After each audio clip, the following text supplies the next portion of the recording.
Good morning, everyone. Really excited to be here at Ignite 2017. My name is Nishan De Silva.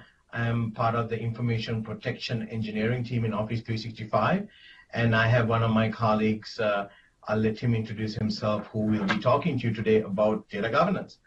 Good morning, everyone. My name is Sanjay Ramaswamy. I'm also a program manager on the same team as Nishan. Great.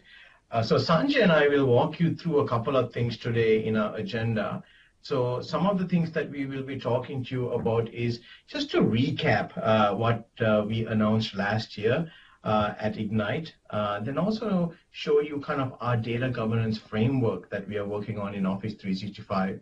And then Sanjay will kind of talk to you not only the capabilities that we have in our core offering and our advanced offering, and really highlight event-based retention that we're announcing this year. Very excited about some of the capabilities that we have around that. Also, another announcement we are making at Ignite, which is around Microsoft Information Protection. And then come back and show you some of the excitement that we're doing around partner momentum, and then finally finish off with a quick roadmap. So let's go ahead and get started.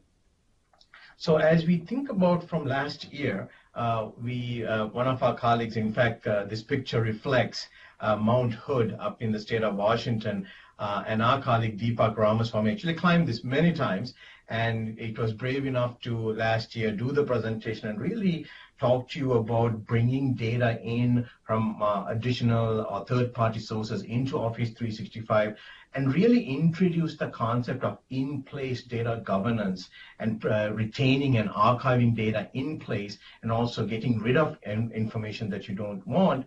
But also he talked about introducing this classification capability using our sensitive type classification and also query-based retention through this auto classification. So very exciting capabilities that we announced, and really excited that we were able to make the solution generally available to our customers this April across the world. And this is just to highlight the excitement. One of our customers have given us a testimonial about the excitement they have as they embark on the journey of moving their data sources to the cloud and embracing Office 365's data governance. And it's excited to be in Orlando, right next to Disney, and having that testimonial. And we have many other customers that we're working on that people are excited about what we're doing. The growth of data governance continues in Office 365. We have an uptick right now close to 25 to 30% growth every month since we made the solution available. So really exciting for the engineering team, for folks like me and Sanjay and Deepak and others who are working on this project to see the growth of the solution. So when we think about data governance, one of the key things that we hear from our customers as they embark on the cloud journey is how can you, as the digital revolution of data continues to grow, it's a daunting task for organizations to keep the data they want to keep and also get rid of the data they don't want to keep. And the reality is that we continue to still see a lack of data governance in organizations. We also see challenges about how data is being used and what type of collaboration that needs to happen with various workloads. And then finally, looking at various, collaborative solutions that may not be compliant in organizations that people are struggling with. So these are some of the challenges that we're hearing from our customers. So as we embarked on this journey, some of the things that Sanjay will demo and show you is how can we actually apply retention actions or deletion actions to the workloads that we have in Office 365. How do you make sure that when you classify information, you can actually do auto classification or manual classification? And how do you actually also trigger things like manual disposition, so that if you want to delete something, there's an audit trail when you delete information. So these are some of the things that we had to embark on as we looked at the challenges of our customers. So when we looked at data governance. And the way we define data governance, and we really wanted to be very disruptive about how we approach this problem and not taking a traditional approach to data governance. So we really wanted to use the intelligence of the cloud and use machine-assisted learning to how not only to find and import data, to classify information, give suggestions and set policies, and very quickly take action on the data itself.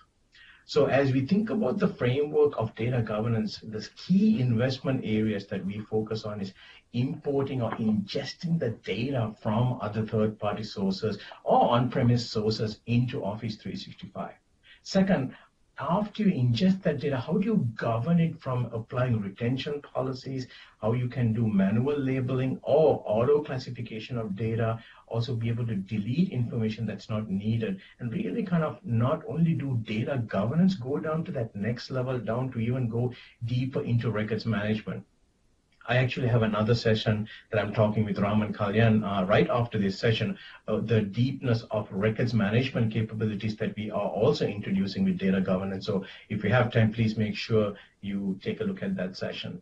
And then finally, coming back to monitoring is to not only do analytics, but also the intelligence of insights and data dashboards, etc., but also to do some forensics analysis of monitoring that data. So Sanjay will actually talk about, as he shows you some of the capabilities from import, govern, he'll also spend some time about some of the new capabilities that we announced that we are getting lots of traction around a capability called supervisory review.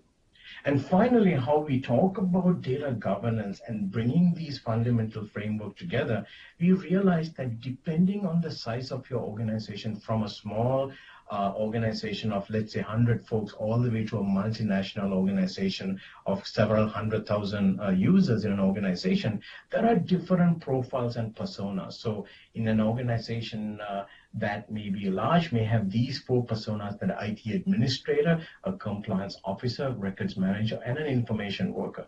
Depending on the size of the organization, in a scenario, for example, you might have a large organization that might, a compliance officer may set policy, but execute the policy may be a records manager.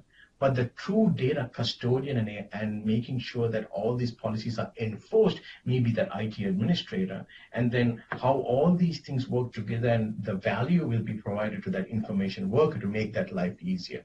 So as we think about embarking on this data governance journey, we really focus on this persona-driven strategy as we invest in this import strategy, governing data in place and be able to monitor it. So I'm going to turn it over to Sanjay to talk a little bit about what are some of these capabilities under the import capability, the govern capability, and monitor that we have. And then after that, I'll let him walk you through some of the demos and to show you the excitement we have. I'll come back at the end and share with you our roadmap for the next few months. Sanjay, over to you. So thanks, Nishan. So just going back to the 3 pillars that Nishan referred to earlier around import, govern, and monitor, we have a whole slew of features and capabilities that we announced over the past several months to kind of complete the offering. With import today, what we have is the ability to bring in on-premises data, be it from a typical messaging platform like Exchange Server or Lotus Notes or any other platform, or from other archiving solutions such as Veritas Vault and so on. And so we have both the ability to ingest the data via network, as well as drive shipping should you have large volumes of data that are unmanageable over the network. Also, we announced the ability to ingest data that's not native to Microsoft platforms such as Facebook data, Twitter tweets, Bloomberg, Reuters messaging, so on and so forth. You can bring in all of that data via a publicly documented API, as well as about 6 partners who are plugged into that API that make it all possible to bring in those kind of different data sources into Office 365. Now, once all of that data is in Office 365, the same standard capabilities that we have for native data also apply seamlessly over these other data types as well. So you don't need to do anything special in terms of defining a retention policy or doing e-discovery. all of that is transparent and seamless to you regardless of the underlying data type.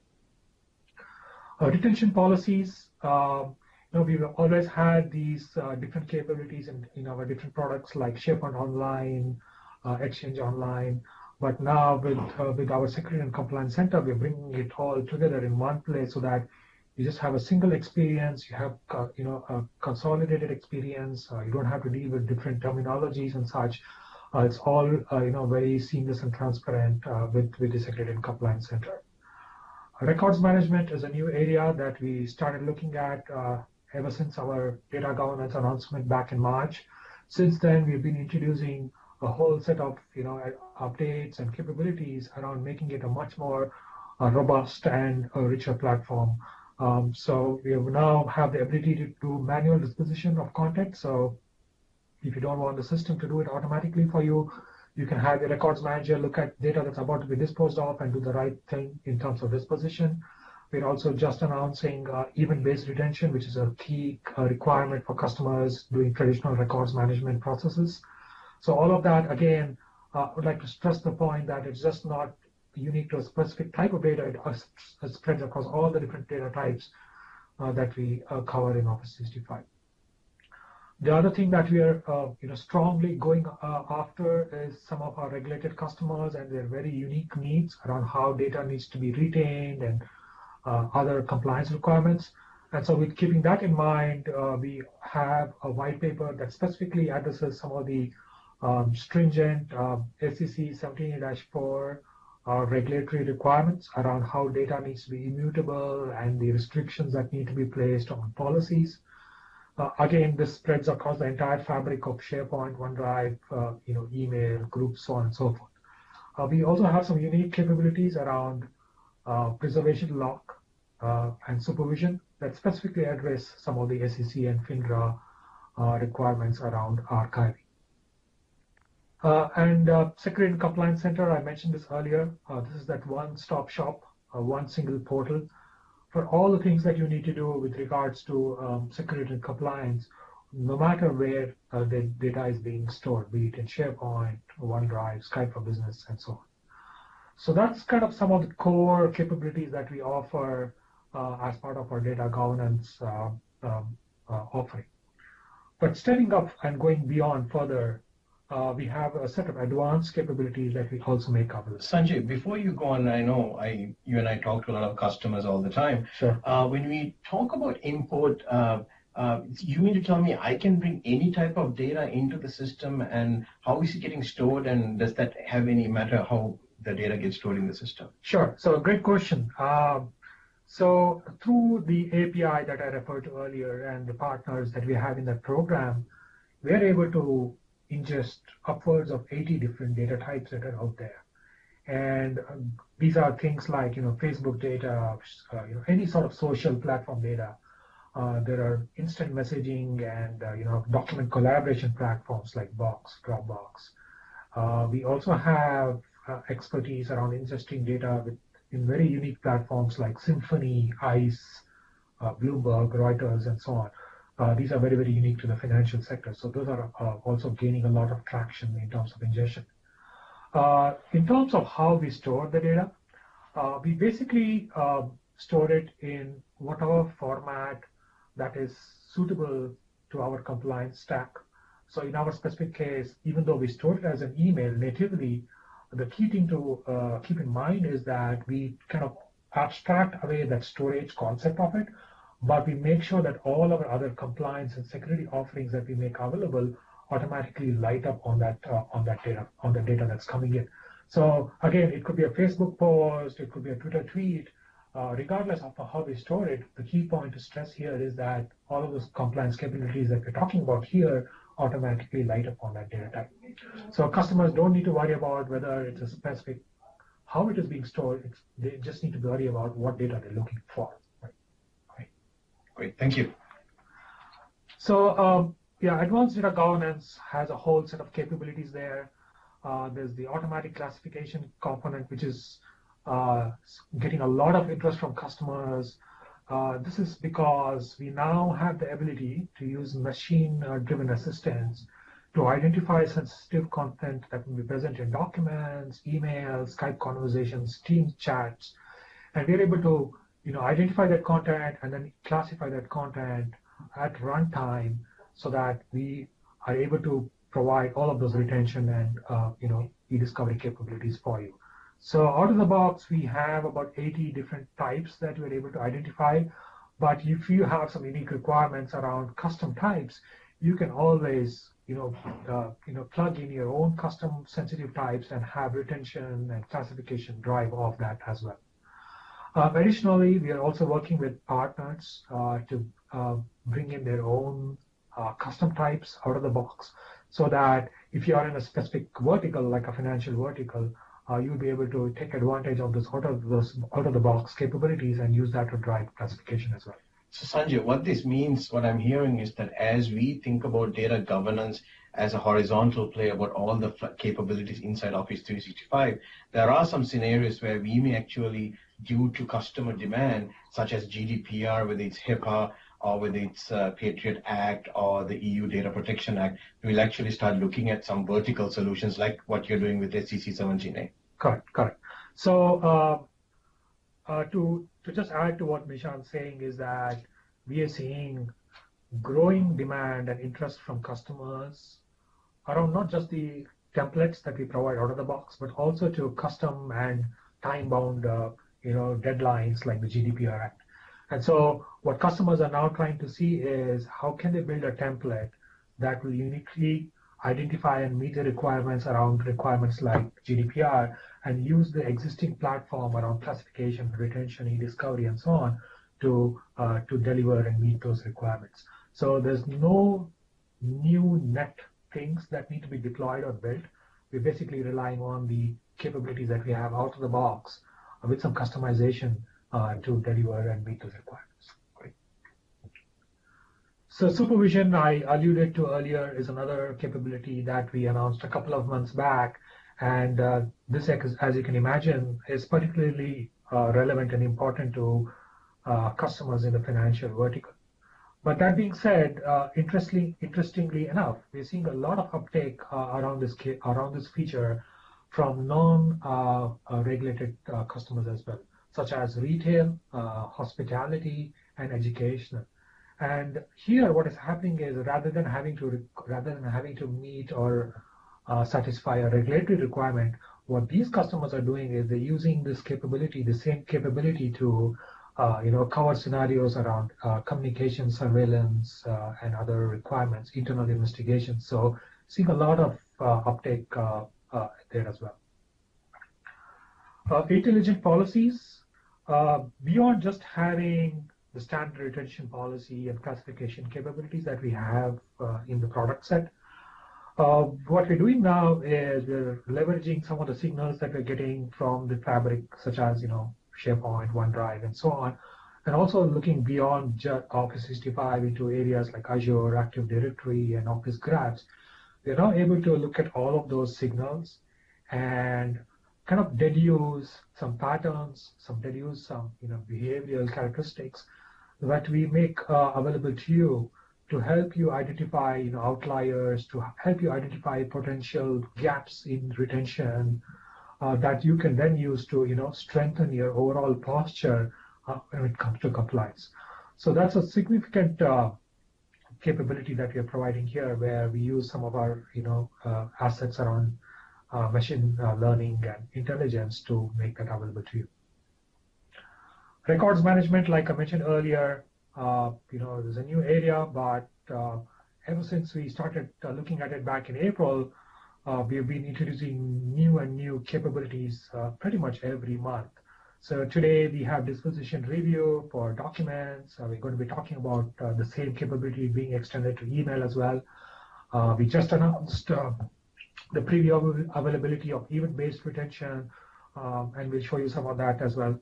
And then finally, some of the new capabilities around dashboards, governance, and permission controls and such. So all of those are new capabilities that will really add up to all the things that we're talking about around records management.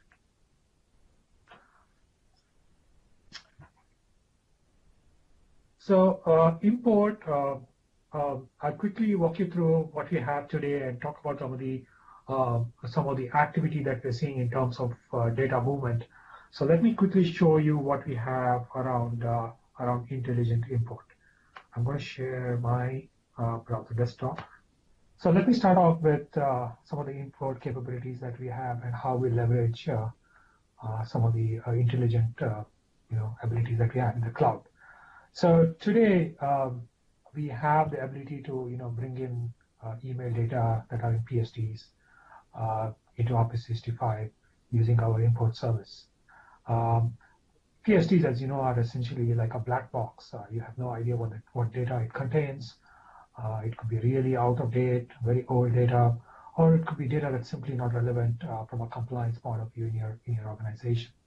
And so, as we heard feedback from customers where they wanted some sort of ways to kind of poke into the data even before they bring it into Office 365, so that they have an early, upfront, proactive way of kind of filtering out redundant or unwanted data. And so, based on that feedback, we introduced some intelligence into the import capability. What we do now is that we do some pre-processing on the data as it's coming in, and then we look at some of the common variables such as age, type of data, and the type of users that are kind of communicating on that data. And so, based on those three attributes, today what we now do is offer you some early insights as you're importing the data, and then give you an ability to upfront kind of filter out unwanted data as well. And then you can always go back in time should you have a change of plans or mind, and you can bring in additional data sets as well. So we make sure that you have a proactive way of filtering, and then we also give you the ability to go back in time and bring in additional data. So that's a huge bonus on top of the standard PST import capability that we offer today. On the governance side, like I mentioned earlier, historically, if you wanted to set up a retention policy across documents, email, and other data types, you would have to go into different products and different experiences to achieve that. So you'd have to go into SharePoint Online, set up a custom retention policy there. You'd have to go to Exchange Online, do something different there, and then Skype would be an entirely different thing. So with Security and Compliance Center, and I'll show this to you in a little bit, we are now bringing this all under one experience, one capability. So you can go into the Security and Compliance Center, and you can define essentially with a couple of clicks an organization-wide retention policy that would cover all data that is stored by your organization. So be it in SharePoint, OneDrive, Skype, Groups, or even the third-party data that we were talking about earlier. So all of that is natively covered. You don't have to do anything special or different for different data types. We completely take away that concept of having to deal with separate data types anymore. So Sanjay, what I'm hearing you say is then you don't need to take data out of Office 365. You can keep it in place and run a deletion, archive, or a retention or deletion action. Yeah. So that's a very important point to reiterate. Historically, customers, when they look at traditional archiving solutions, they resort to techniques like journaling, making copies of data where they have a dedicated repository for archiving. With Office 365, you no longer have to maintain any of those expensive or isolated environments. We offer all of those archiving and classification and record management capabilities right within the product. You no longer have to journal data out. You no longer have to maintain dedicated record centers, kind of repositories. All of these capabilities that we're talking about today are available right in place within the Office 365 suite of products. So that's a huge benefit to customers when they're looking at systems that they have deployed today on premises where they have very expensive storage and solutions that they've deployed for meeting their archival requirements.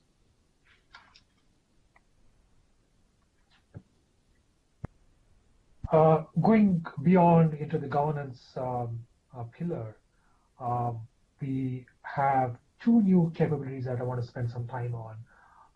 namely disposition review and event-based data governance or retention.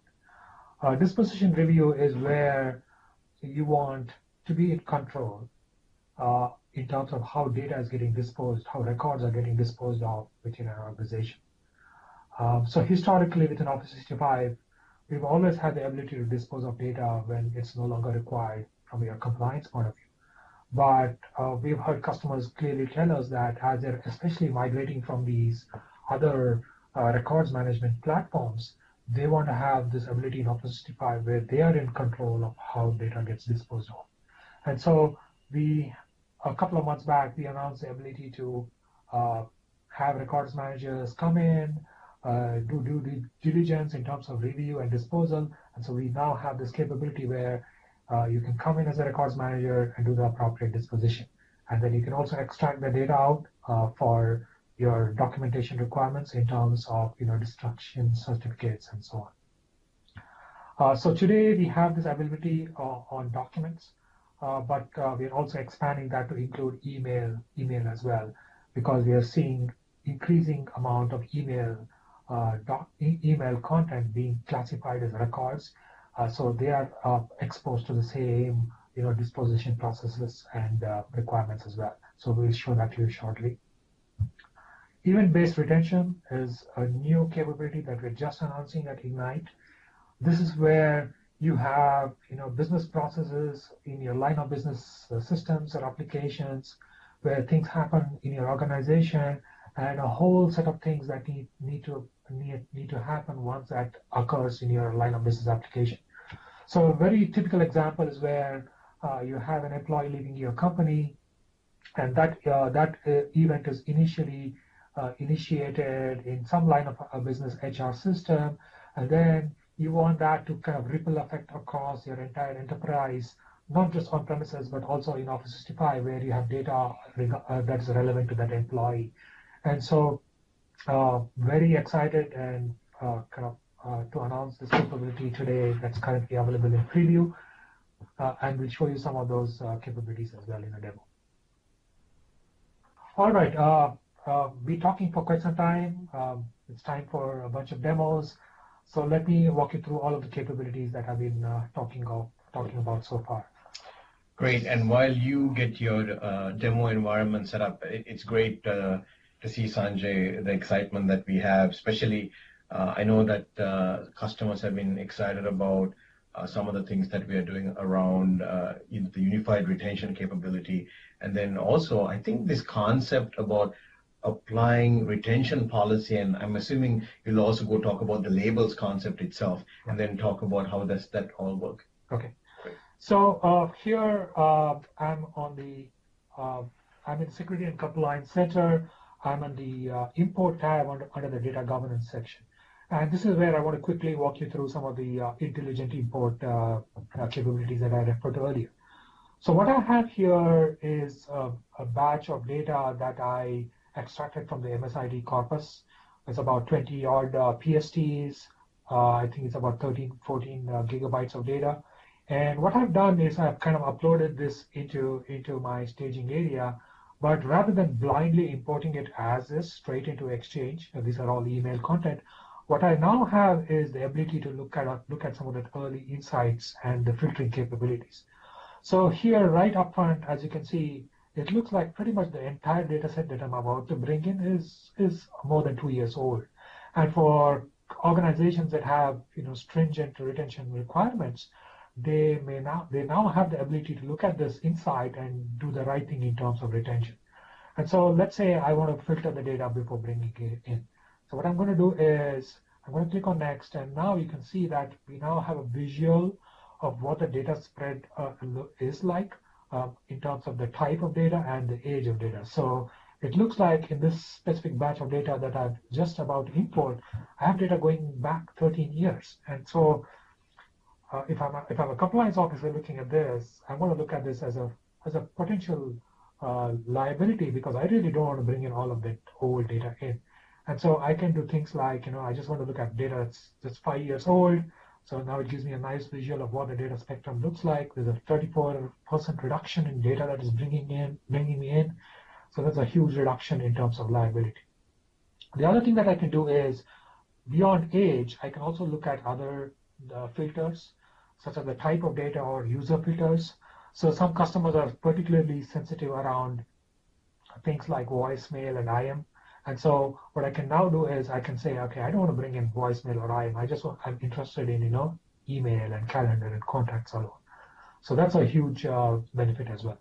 Finally, as we are all used to in typical corporate communication, there's a lot of noisy communications coming in from distribution lists and groups. And so if you want to be able to filter out that data because it's not relevant to you, you can do that as well by using the ability to specify the from to CC fields and use that to drive some of the filtering capabilities here. So essentially, putting those filters in place, you have about 34% reduction in the volume of data that you're bringing in, and that really kind of reduces your overall risk profile as you go through some of the additional capabilities around retention and the discovery. So that's the intelligent import capability. Now let me go into some of the retention advancements that we made. I'm going to click on the retention tab. And this is where you're able to define a policy that covers your entire organization's data with a few clicks. And I'll show that to you quickly. So I'm going to click on the Create button. I'm going to give the policy a name. Hit Next. And a very simple set of settings here to basically help you define your retention schedule. So let's say you want to retain your data for 7 years, and it's based on when the data was created. And then let's say you want the system to automatically dispose of the data once the 7-year detention expires. So with this, I basically have a policy that applies to all data across my organization, and that will become apparent in the next step. So let me stick to this basic setting here. And here, as you can see, but with a single click, I can have this single policy apply to all data across the entire Office 365 organization. So this could be email in someone's mailbox. It could be data in a public folder.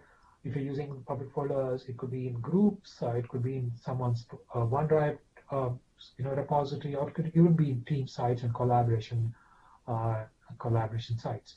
So all of that data is covered with this policy that I'm just setting up with that 7-year retention. Of course, if you want to have a bit more control where you want to target specific departments or specific set of users, you can have that additional level of granularity where you can say now, pick and choose what your inclusions are and exclusions are in terms of how you want that data to retention to apply. So you have both the simplistic organization-wide control, but you also have the additional granular controls here. Just going back to that previous screen, so this is just the basic retention setting. But if I go here where I say advanced retention settings, what you now have is the ability to drive your retention requirements around the type of content as well. So in this specific case, let me pick the first option, which says detect content based on specific words or phrases. So what you can do now is you can say, I want to look for certain keywords or phrases in my content, be it in email or documents, and have that drive the 7-year retention.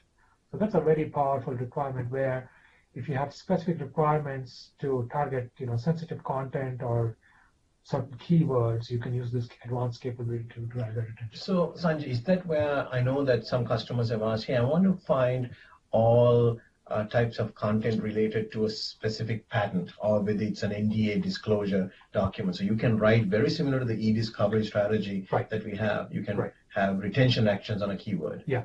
So this text box that you're seeing here, which is titled Keyword Query Editor, is kind of illusionary in the power that it offers behind the scenes.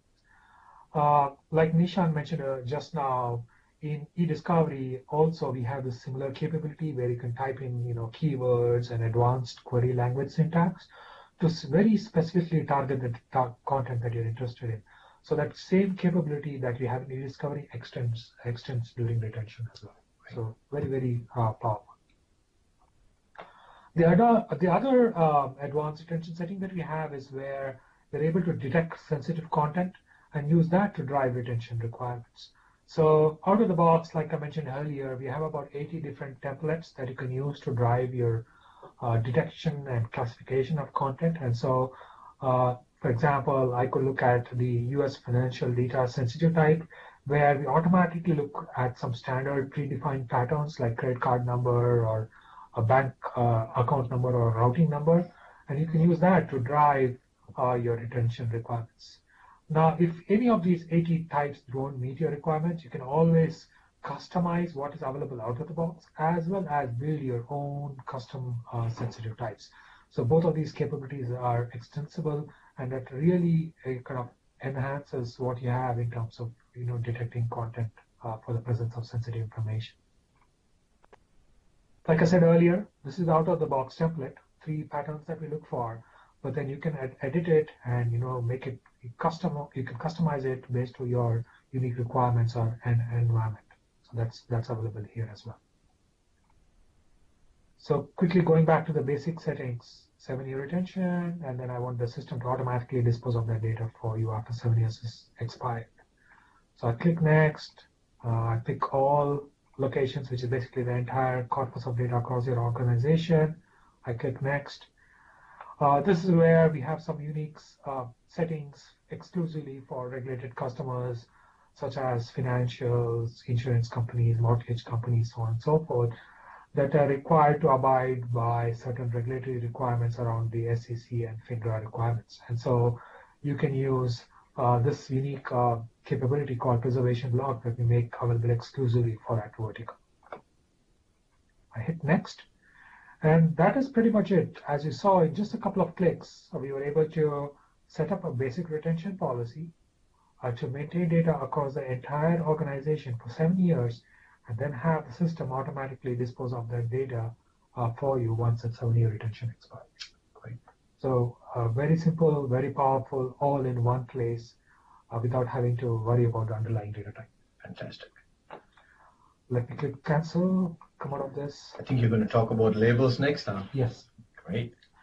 So labels is another new concept that we introduced as part of our data governance capability back in March. So if you have requirements going beyond the simple retention policies that I just demonstrated, where you have requirements that data needs to be classified appropriately by your end users or by the system, depending on the type of content that is being dealt with. And so now what we have in the platform is the ability to define those labels, as well as kind of publish those labels so that your end users can consume them and then use that to classify content as it's being created. Also, if you want a bit more automation to set in here, you can have the system automatically classify the same content for you without having to rely on your end users doing that. So let me quickly show you how that works. So as we talk about, Sanjay, we're setting those retention policies across the enterprise and auto classification.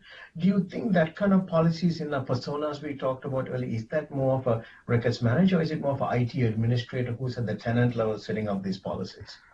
So great question. There are a couple of things here. So if you're a small and medium organization that has just one person doing all your IT and compliance tasks, then the retention policy would be a very good fit, because with just a couple of clicks, with just one policy, you're able to govern your entire data set, right?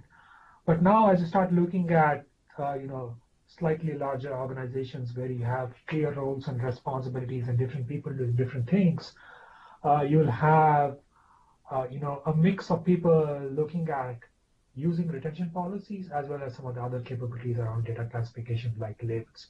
And as you go up that scale in terms of organization size and complexity, that's where you'll slowly start people moving towards some of the classifications that I'm just going to talk about, as well as some of the automated capabilities there. Great, fantastic. So let me show you what it takes to create a label and how that kind of shows up in some of the end user experiences. So I'm going to give this label a name. Let's call it confidential. I'm going to turn on retention settings for this label, And again, the same settings that you saw earlier that are available retention policies. But labels are a bit more richer in terms of capabilities because now we have the ability to not only have the system automatically dispose the data for you, but also have this new capability called disposition review, where for organizations that are looking at some advanced capabilities, you can have the records manager be in control of how data gets disposed out from the system. Also, we have the ability to have disposition drive of events, and I'll show that to you shortly as well. But all of these enhanced capabilities are made available via the labeling concepts. The other thing that I want to clearly call out is the concept of records. This becomes very, very critical for customers that are moving from traditional records management platforms and starting to look at Office 365 as their way moving forward in terms of data governance. And so this is also built into the concept of labels. So the moment you designate a label as a record label, a lot of things get enabled as part of this in terms of how data becomes editable, deletable, what sort of immutability we bring into data as it's classified with this label. Everything else in terms of the label settings remains the same. It's as simple as that in terms of creating a label, as I just showed you. So let me quickly cancel out from this visit. So what I've done here is I've already gone ahead and created a bunch of labels, such as HBI, which stands for high business impact data, and then there's the medium business impact data, which have different kind of settings in terms of retention. But the next thing that I want to show you is how is it that these labels that I've already set up being used by users, being used by the system to drive retention. So what I've done is I've kind of published these labels out using a publishing policy. So let me quickly show you what that looks like. So I'm going to click on Publish Labels. I'm going to choose the labels that I want to publish. So let's say I pick the the HBI and the NBI labels, and then I click Next. And this is where kind of the power becomes apparent with labels as well. So again, with one click, I can have these labels available to all the different data types. So if you're working in email, in your Outlook client or Outlook Web Access, or if you're looking at a document in your OneDrive or SharePoint clients, these same labels offer the same capabilities in terms of how you interact with them. And of course, if you don't want it to be available across an organization, you can also always selectively make it available to specific departments and such. So that's in essence how simple it is to make those labels available to your end users. And Sanjay, like when we talk about, let's say, take a large organization that has, like, I know I'll talk more about this in my session later on too, but how if you have like 200 labels, is there a way we can automate that? I know that there are ways that customers are asking, how can we easily bring those labels into the system? Right. So our customers are migrating from other records management platforms. We have seen some customers come in with nearly 600, 700 labels. That's a huge classification taxonomy, and it may just be a vestige of legacy processes, a vestige of how people were doing things in the past. But with some of these new capabilities that are becoming available in the cloud with automation, machine learning and such, customers are using this migration opportunity as a way to kind of revisit their classification taxonomy, make it a bit more streamlined, make it a bit more manageable. And so they're not only looking at reducing that classification to a manageable set, but they're also starting to look at how they can use some of the advanced capabilities in the cloud or in machine systems and such to drive that automated classification. And so, looking at those customers and looking at that large kind of taxonomy, what we now have is in the same platform is this concept of auto application, where you can simply click on this button and say that you want a certain label to be automatically applied to content based on certain criteria, right? And so in this specific example, what I've done is I've picked this NBI label to be automatically applied to content. And then here again, the same familiar settings that I showed earlier, where depending on the type of content, be it sensitive content or keywords, we can have the system automatically classify that content for you. So you don't have your end user to be actually looking at the content and doing the right thing in terms of decision making or proactive classification. That's a really good point, because what you're saying is that while we created this multi-layered classification schemes because of the world we used to live in on-prem, and now with the intelligence of machine-assisted learning, with auto classification, we can actually program that capability into the system, so you simplify your classification scheme. Right. So you can imagine that this is just going to become more and more powerful and pervasive as we move forward, because we're talking about AI and ML coming into everything that we do across the enterprise. It's not just into boosting end user productivity, but it's also starting to kind of creep into areas like governance and e-discovery, which are typically or kind of traditionally been kind of reticent to adopting some of this newer technology, but customers are opening up to all of that as well. Great. So let me quickly go into SharePoint to show you what this labeling experience looks like from an end user point of view. So I'm in a SharePoint site. I have a bunch of documents here, and these are documents that are very, very, important to my organization. They're talking about upcoming products and deadlines, so it's fairly sensitive information. And so, as a business owner, as I'm consuming and creating this content, I want to make sure that the right thing is happening from a classification and compliance point of view. And so, let me quickly show you what that looks like. So, let me say I'm going to look at this, marketing opportunity Excel document, right? So I'm going to click on the details pane here, and what becomes available to me is the ability to apply a label right here within SharePoint. So as you can see, there are a bunch of labels that have been pushed out to me, pushed out to this team site, and so I, as a business owner, as an end user, can right here within SharePoint, as I'm creating or uploading this document, clearly classify the content appropriately. So this is very, very proactive. I don't have to deal with it after the fact. The retention gets set right here within SharePoint from a business owner point of view, right? The other thing that you can do is, if you want a bit more automation to step in here, I can go into ensuring that a certain default gets applied to the entire site library. So what I can do is I can go into the site settings for the site, and then I can go say, I want a certain label to be automatically applied to this library. So that's available as well through the site application settings. So fairly automated way of doing it in terms of how we do that as well. The other thing that we are also making available and should roll out to customers shortly is the ability to set the same default setting, not just at the site library level, but also at the document set and folder level as well. So some additional granular controls in terms of how we want that automation to step in beyond just the single document setting. So the same experience applies in email, groups, OneDrive, no difference whatsoever. You as an end user have the same experience in terms of classifying content using those labels. So that is labels. Let me now step into disposition review.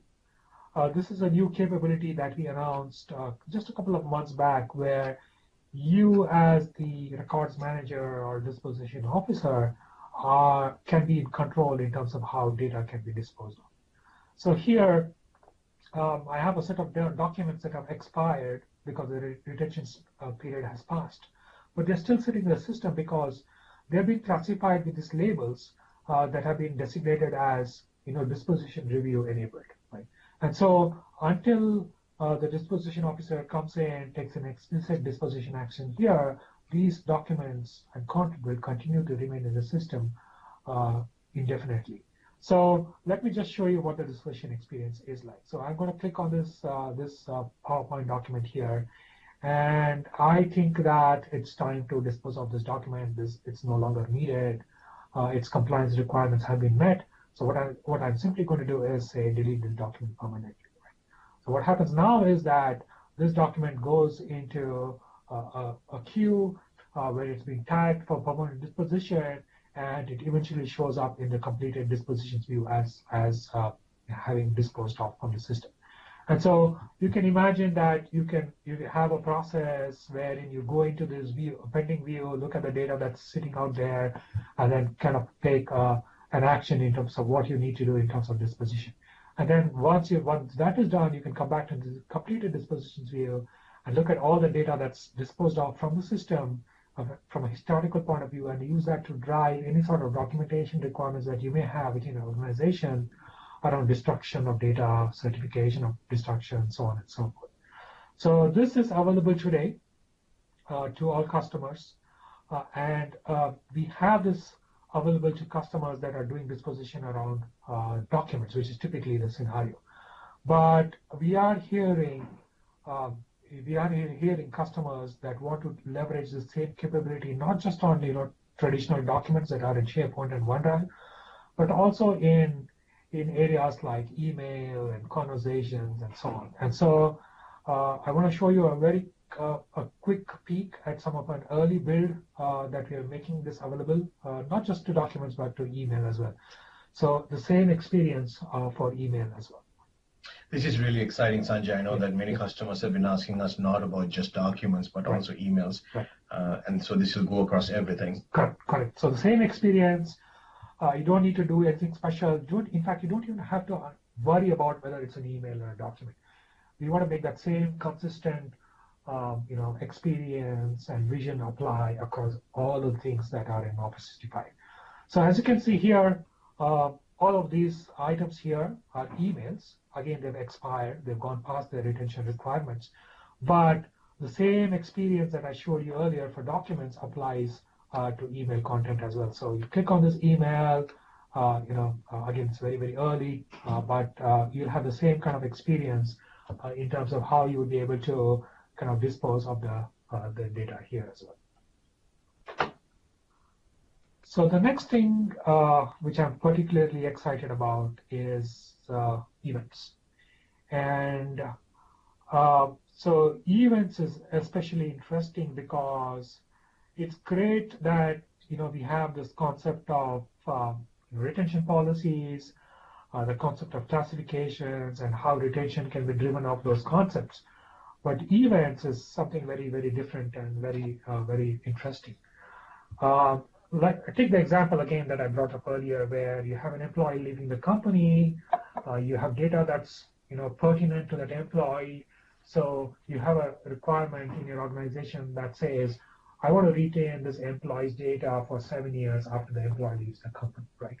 You don't have any way of doing that today. But with events, all of that becomes possible. So let me show you how that's possible. So I'm going to go back into this create a label experience, and I'm going to create a label that says employee retention classification. So I'm going to click next, turn on retention, and then let's say I want to retain the data for 7 years, and I want to have the system automatically delete that data after the 7 years expires. But this time, rather than basing it off the creation timestamp or the last modified timestamp, I'm going to say I want it based on an event, right? So that's the key thing here. I'm saying I want the retention to kick in once that event occurs in the organization. Now, the next thing that you need to do is, pick a certain event type. And we have out of the box about 15 to 20 different event types that we make it available to you. In this specific example, it's the employee activity or the employee termination event.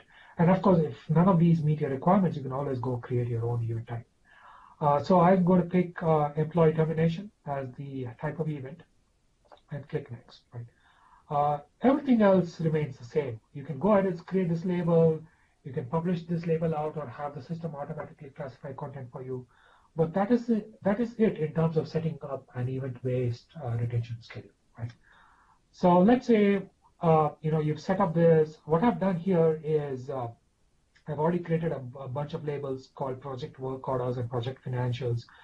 These are unique to a scenario where I have projects being created in my organization. I have project getting this project closure happening, and I want the right thing to happen in terms of documents that are related to a project, right? And so going back into SharePoint, I have this project X that the organization is working with. There's a bunch of documents that are very unique to projects, and I, as the business owner or the project owner, have done the right thing in terms of classifying this content. So in this specific example, I have this Excel sheet which talks about all the financials with regards to Project X, but I've gone ahead and kind of labeled it as with the project financial label. And then I've also provided something called an asset ID, which is very unique to events.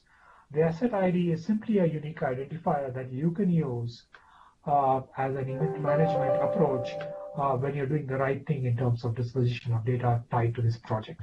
And so now, as I'm looking at disposition of data that's unique to Project X, I can look at this unique identifier called X0001 and use that to drive the right thing in terms of event retention. So let me show you how this all works together. So going back to the data governance tab, I click on this new option called events.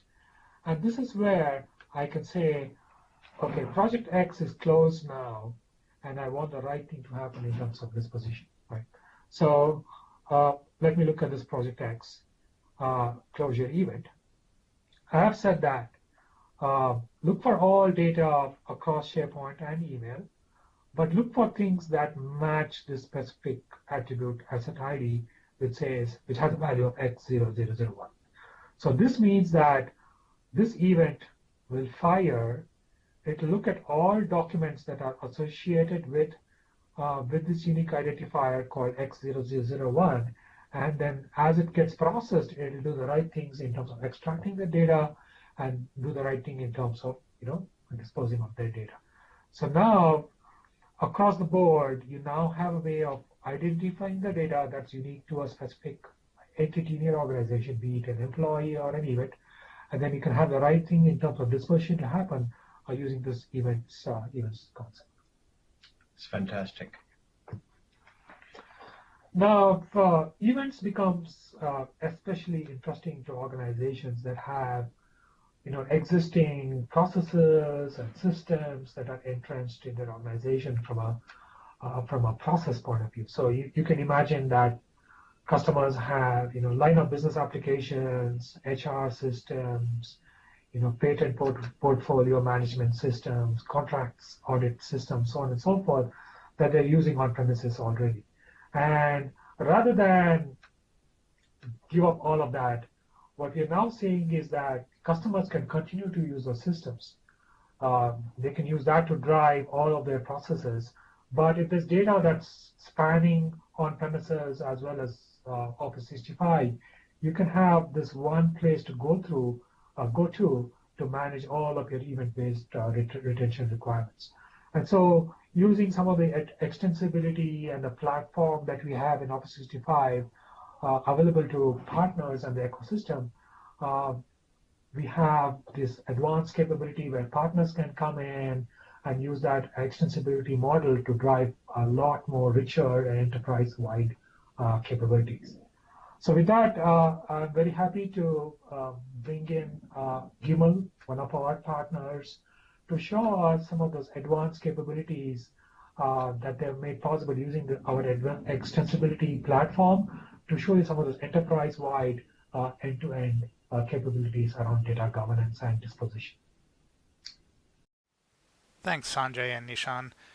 So I'm with Gimel. My name's Chris Vasilati. I manage our SAP solutions. Gimel offers a range of solutions, all geared around governance and compliance of content based on leveraging the SharePoint and Office 365 platforms. Today we're going to focus on our Workplace for SAP solutions, which allows Office 365 to become a fully SAP certified content repository for documents that are associated with or created by SAP, basically creating a full ECM platform on top of Office 365. Now the integration we're going to demonstrate is a fully SAP certified content server.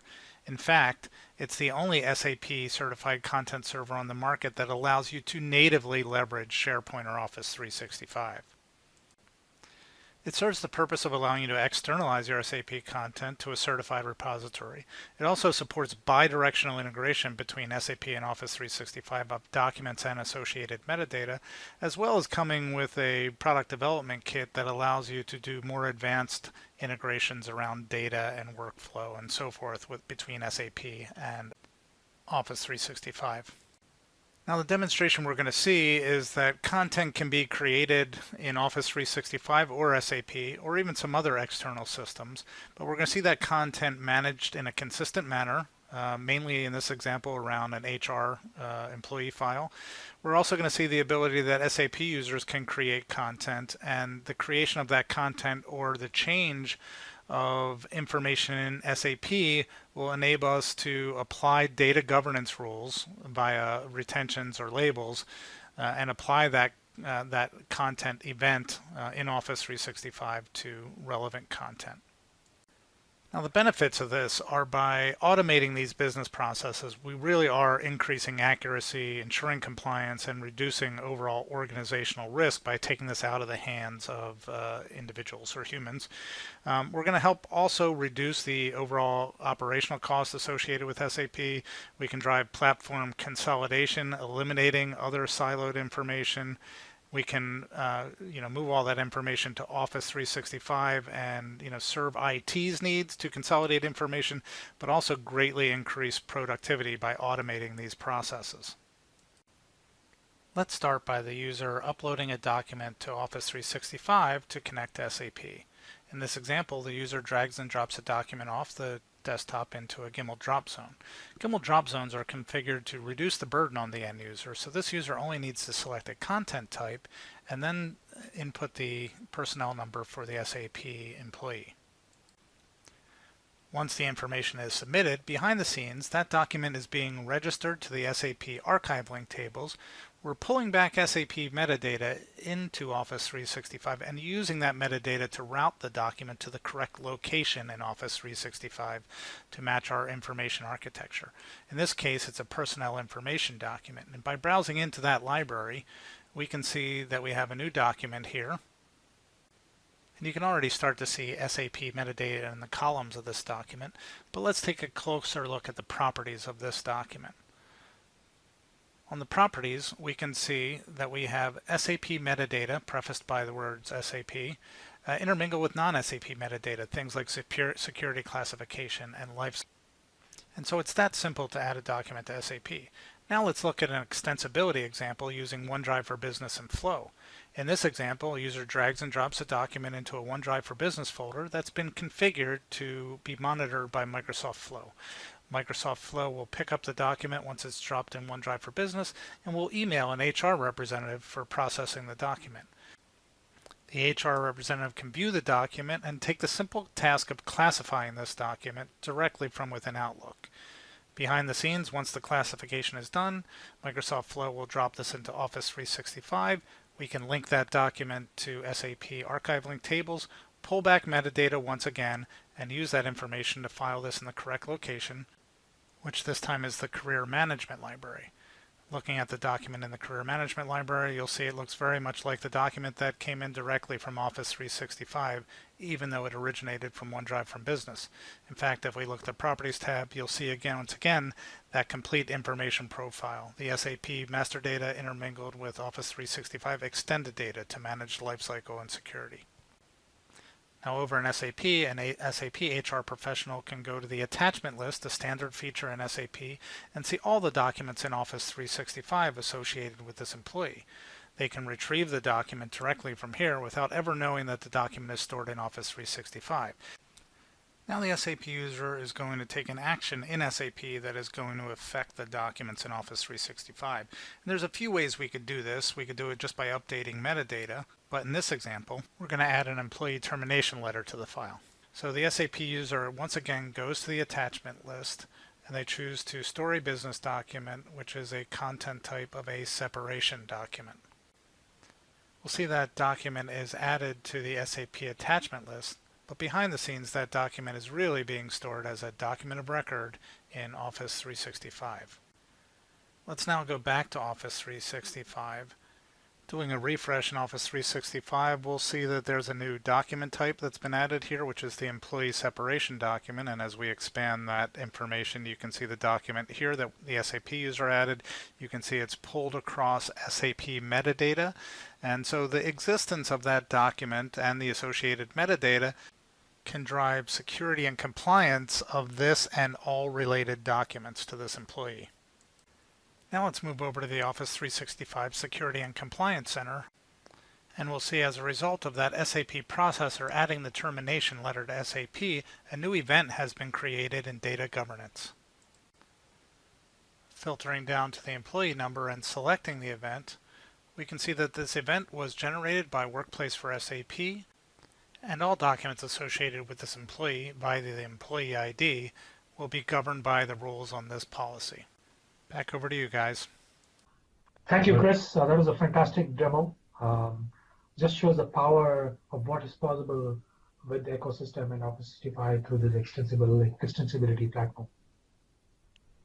So moving on to the next interesting topic, supervision and surveillance.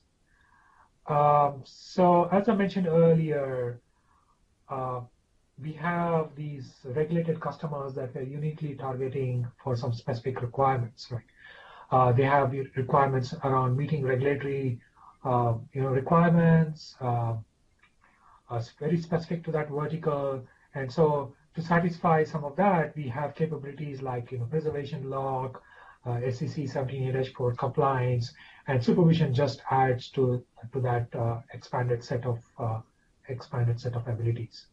So supervision is where the organization is required to abide by a regulatory authority where they show evidence of processes within your organization, that they're monitoring certain select individuals who have access to very unique sets of data, and they're able to monitor the communications that go back and forth there, and they're able to report back to the regulatory authority that there's a process in place, there's a review activity happening, and this is kind of the activity that's happening on these individuals over the past several months. So we have the same capability today, but we're not stopping there. We continue to kind of innovate and bring additional capabilities on top of that feature set. And so today, pleased to announce some new things that are coming up in the next couple of months, specifically around targeting some of those unique requirements some of our largest customers and regulated customers have. So the first one is where you're able to now sample up to 3 decimal points. This is especially important for large customers that have huge volumes of data that they need to sieve through in terms of meeting some of those surveillance requirements. The second thing is where customers want to be able to target specific domains or users when they're targeting content that needs to be supervised. So if you want to do things like, I want to exclude data that's coming in from a certain domain, or I want to specifically target just this content that's coming in from this domain, you'll be able to do that going forward. The next thing is especially important as we make labels our cornerstone in terms of all the things that we do with data governance. So we drive classification today, we drive retention today, we drive disposition today, and the new capability that we just talked about, event-based retention, all around labels. And labels is going to be the single most important thing that you do going forward in terms of all the data governance things that we're going to talk about. And supervision is just another add-on that we see as riding on top of this labeling concept. And so you'll now be able to do things like, okay, I have a label today that does classification of content, it does retention, but I also want to use that same label to drive my retention, my supervision requirements as well. So that same label you can now use to drive supervision as well. So that's very, very powerful.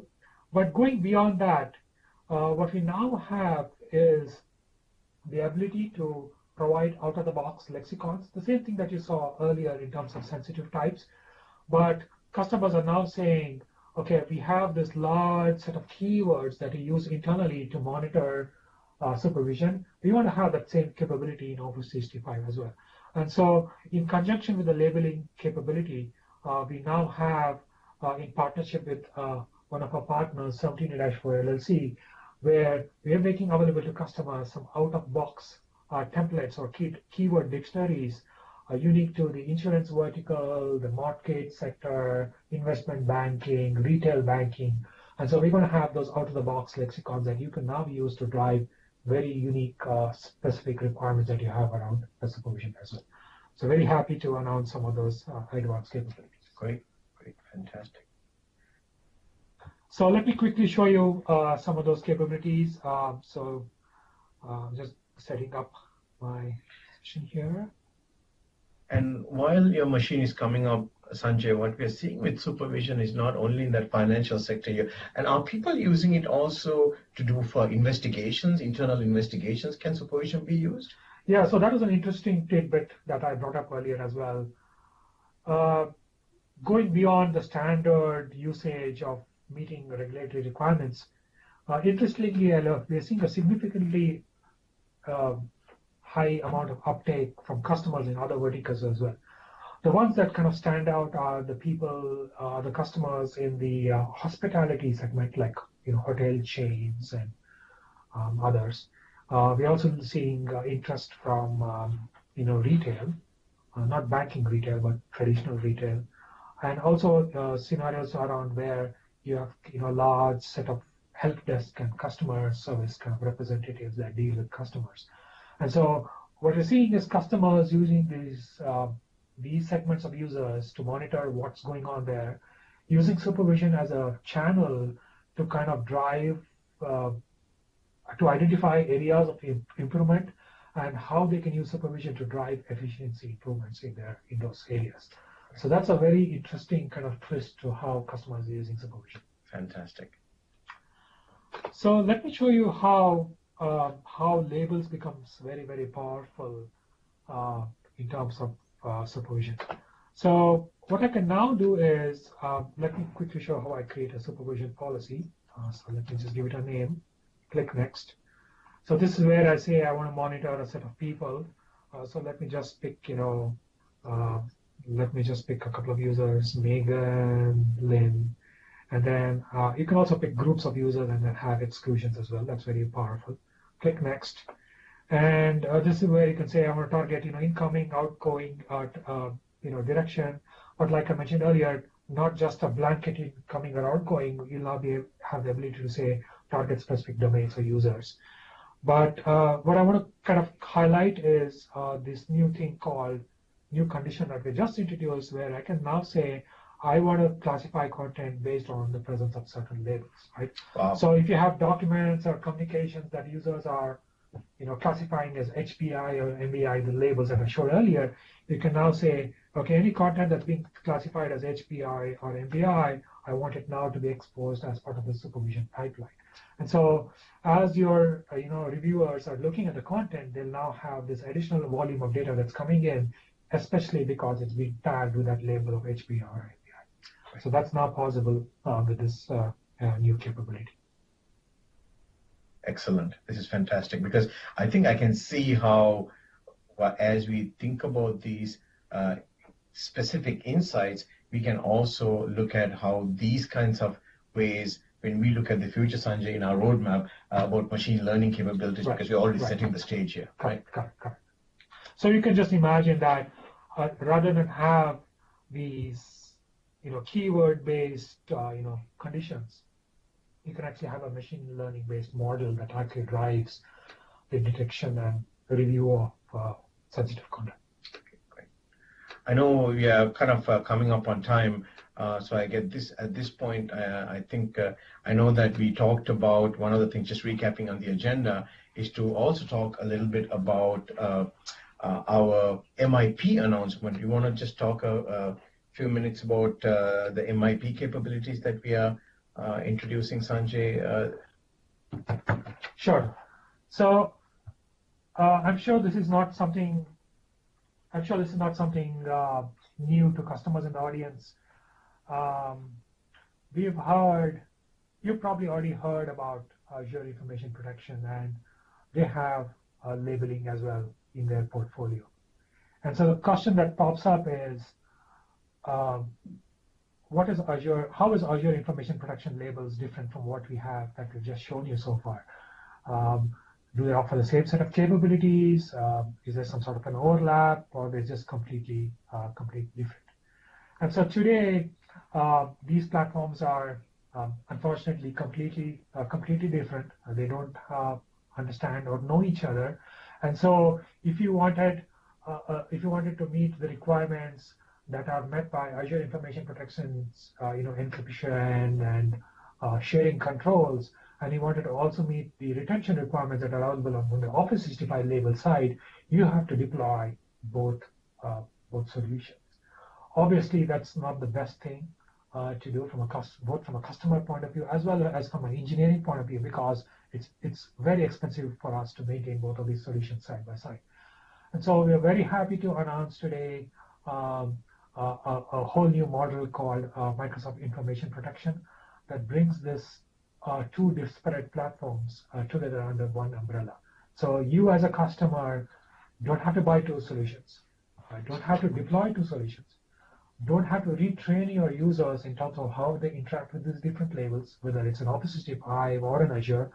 It's just one platform across the board, across the Microsoft suite of products that will work from both a retention point of view, encryption point of view, and sharing controls point of view. So very, very powerful, very consistent. It's a whole completely different model that we're looking to bring to customers in the next several months. We have a deep dive, a completely dedicated session for Microsoft Information Protection. It's probably tomorrow. Highly encourage you to go, kind of spend some time in that session and get all your answers. I think that is Gagan Gulati and Alex Lee are doing that session, Yes, I think. Yes. Great. Fantastic. So, Sanjay, talk a little bit about what that experience looks like. Sure. So I'm going to be spending just a few minutes. I'm going to show you some screenshots, but like I said, that session that's wholly dedicated to MIP is the one that will give you live demos and much more detail. So this screen again should look very familiar from the demos that I showed earlier. It's the same concept where you're going to be creating a label, making it available to your end users. But now it's not just retention that's kicking in here. It's all the other things that you're familiar through Azure Information Protection, like encryption, protection of data, watermarking of documents, making sure that those labels travel with the documents as they leave your organization.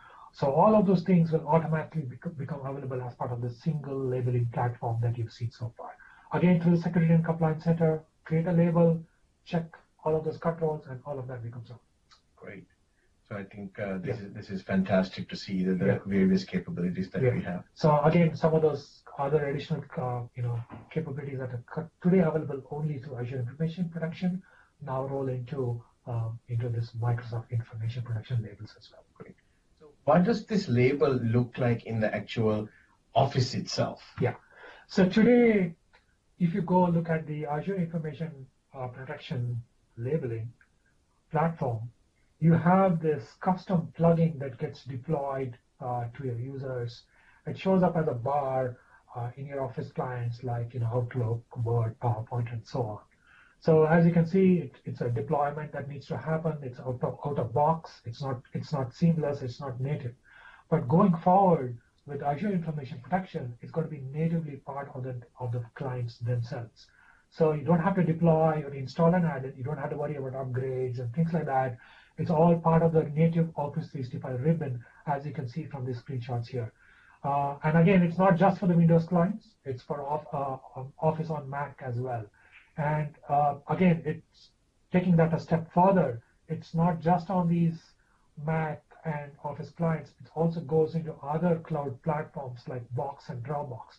And that is possible because we are persisting that same label in the content. And as the document kind of travels within the organization as well as leaves the organization boundary, especially when you're working with vendors and partners, where they have their own cloud strategy or cloud collaboration platforms.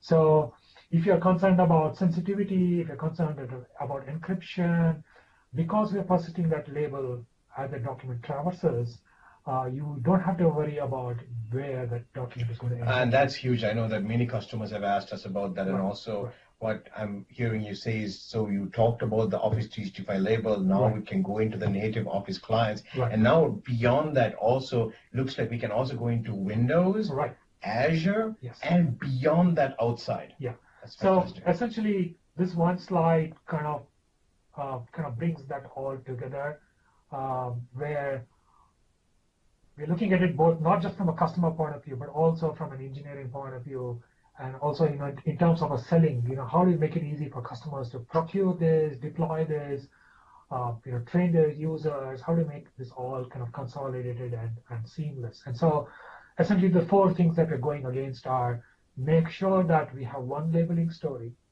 not just across the Microsoft stack, but also for customers that are currently using different on-premises solutions, using different clouds like Box, Dropbox, and so forth.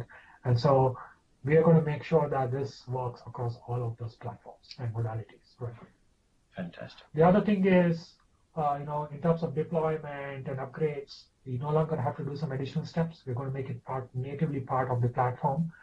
It's going to be part of the ribbon. It's going to be part of all clients, no matter whether it's a Windows client or an Android client or mobile phone client. So we also have mobility support too. That's fantastic. And so this also sets you up really well for even the import process too, right? Right. So you can imagine a scenario where your classified or sensitive content that's coming in from on-premises as customers are moving to the cloud, but they want to be a bit more cautious in terms of what data they're bringing in, especially when it contains sensitive data.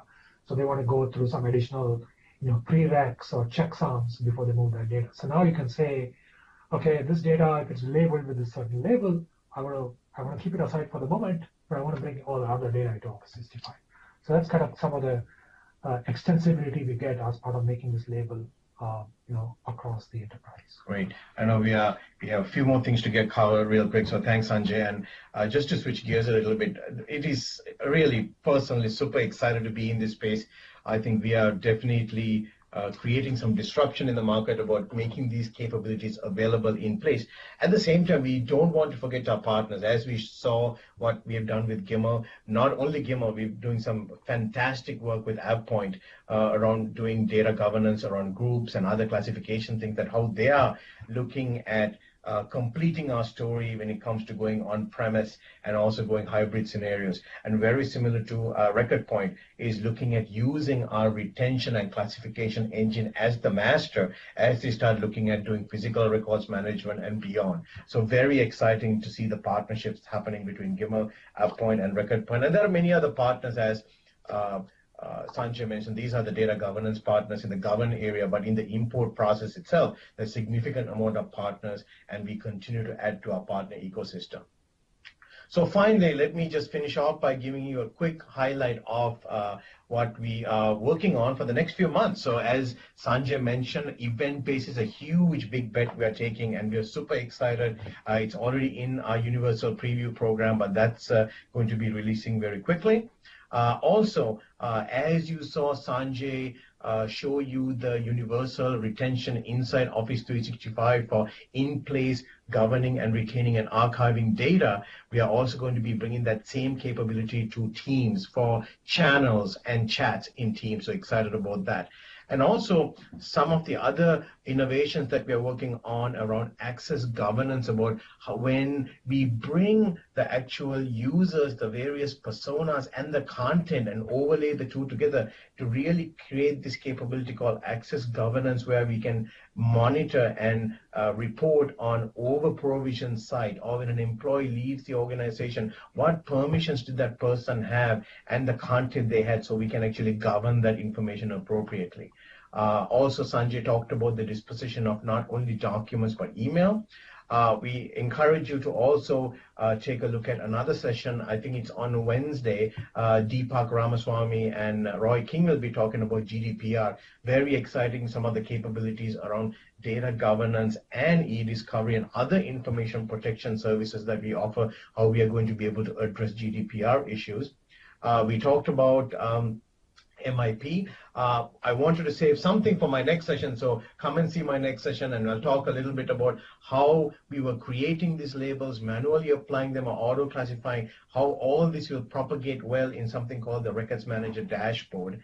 So please come and listen to the session right after this one. And then finally, supervision enhancements that Sanjay already alluded. So you can see that these are, we wanted to be very transparent with you about these are the things that we are working on the next few months, but we have a pretty long list of capabilities that we are working on for the next 6 to 12 months. And you can imagine we're just getting started with machine-assisted pattern recognitions of classification data to machine learning all the way down to looking at what the future may be. So with that, I want to take a moment to say thank you for taking the time, and we will stick around for a few more minutes to answer any questions you have. Sanjay, any parting words before we close out? No, very excited in terms of the momentum we're seeing and the interest we're seeing both from customers as well as partners. So I will stay back to answer any questions. Feel free to stop by and share any comments or questions you have. Thank you for your time. Thank you so much. Have a good day. Bye.